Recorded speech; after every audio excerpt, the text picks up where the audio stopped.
मैं दो तरह के हम लोग प्रोटीन एनर्जी मालन्यूट्रिशन पढ़े हुए हैं। क्या क्या? मैरस्मस है, क्वाशरकर। जो क्वाशरकर के बच्चे होते हैं उसमें एडिमा होता है।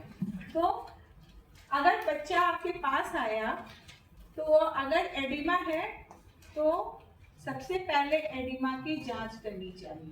और एडिमा के जांच करने के लिए हमेशा सबसे पहले जो एडिमा स्टार्ट होता है कहाँ से होता है? पैर से, नीचे से स्टार्ट होता है। तो इसीलिए हमें एडिमा की जांच करनी चाहिए। एडिमा की जांच करने के लिए दोनों पैरों में गड्ढे पड़ने वाले सूजन देखनी चाहिए। दोनों पैरों में गड्ढे पड़ने वाले सूजन का चेक करना। हमेशा जब भी चेक करेंगे एक साथ दोनों पैर में, एक पैर में अगर रहा दूसरे पैर में ना रहा तो वो कुपोषण के कारण होगा नहीं, रिलीज किया। तो हमेशा दोनों पैरों में देखना होगा। दोनों पैर में देखने के लिए क्या करना होगा? दोनों पैर को अपने पाम में लेना होगा और उसका जो डॉर्सम ऑफ द फुट है, यानी कि जो ऊपर वाला पार्ट है, कुछ इस तरह से, ठीक है। बच्चे के तलवे में हाथ रखना है और अपना थंब को क्या करना है? उसके पैर के ऊपरी हिस्से में रखना है, उसके डॉर्सम ऑफ द फुट पर रखना है। बच्चे का पोजीशन कैसा होना चाहिए? इसके लिए पैर कैसा होना चाहिए? उसका लटका होना चाहिए। माँ के गोदी में बच्चा होना चाहिए या बड़ा बच्चा है तो उसको बिठा के यहाँ नीचे पैर लटका होना चाहिए। दोनों पैर को अपने हाथ में लेना है, जैसे कि आप देख रहे हैं इस फोटो में। प्रेस करना है। प्रेस करना है, कितनी देर प्रेस करना है? कोई आइडिया? 3 सेकेंड के लिए। घड़ी रख के 3 सेकेंड काउंट करेंगे कि वैसे ही हो जाएगा? कैसे करेंगे? काउंटिंग करेंगे। कितना काउंट करेंगे? 1 सेकेंड बराबर 1001 बोलते हैं तो आप अपने घड़ी में देख सकते हैं 1001 बोलते हैं तो 1 सेकेंड।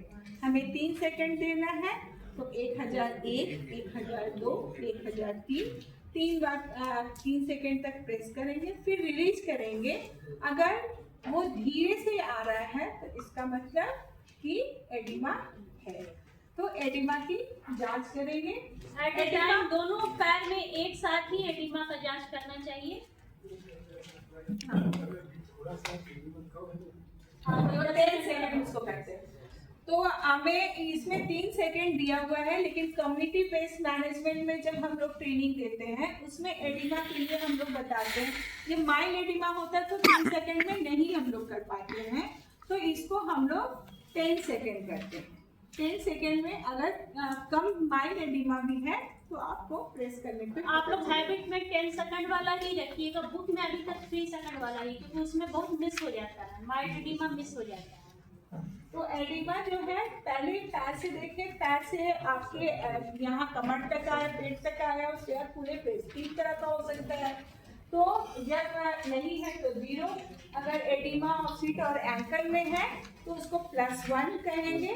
अगर वो oedema feet, ankle, lower leg, lower arm, hand तक आ गया है तो +2, और पूरे ऑल ओवर द बॉडी है तो +3 करते हैं। तो ये बहुत इजी और मेथड है। हम लैब डायग्नोसिस लैब भेजने का जरूरत नहीं है, जस्ट एडिमा देख के ही हम बच्चे का सीवियरिटी एसेस कर लेते हैं।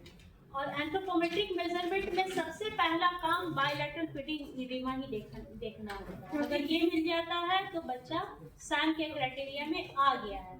और अगर इसको बिना देखे हुए अगर हम वेट और ये हाइट ले लेते हैं उसका, तो मेरा रीडिंग जो होता है वो फॉल्स हो सकता है, क्योंकि इसके चलते इसका वजन बढ़ा हुआ आ सकता है। तो बच्चा क्या हो गया? सैम के बदले में मैम में वो रहेगा। ठीक है, नेक्स्ट। अब